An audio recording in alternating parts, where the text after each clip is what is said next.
Árset eru setlög sem eru mynduð af á.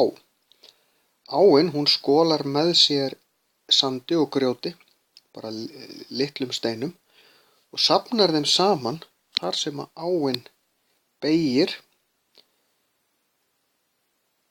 eða þar sem það myndast lygna. Þá safnast stundum saman setjan í beygjunum eða þar sem áin breiðir úr sér. Það sem einkennir árset er að efnið í því er búið að velkjast í ánni, mismikið reyndar en yfirleitt töluvert, og þar af leiðandi er það búið að slípast svolítið til. Steinarnir velta saman og þá slípast öll horn af þeim. Steinarnir verða allir svona sléttir.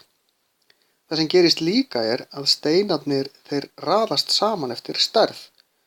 Það sem er mikill straumur, þar verða bara stóru steinarnir eftir. En síðan það sem lengra er komið, kannski minnkar straumurinn, að þar kemur fína setið. Þannig að steinarnir raðast í hópa eftir stærð eftir því hvað er mikill straumur á hverjum stað. Ef við skoðum set til dæmis eftir jökul, þessi jökul er reiður á undan sér, þá blandast allt saman, jökullinn ýtir bara öll á undan sér, sama hvort það er stórt eða lítið, og grautar því öllu saman, en áin sorterar þetta svolítið í sundur eftir stærð.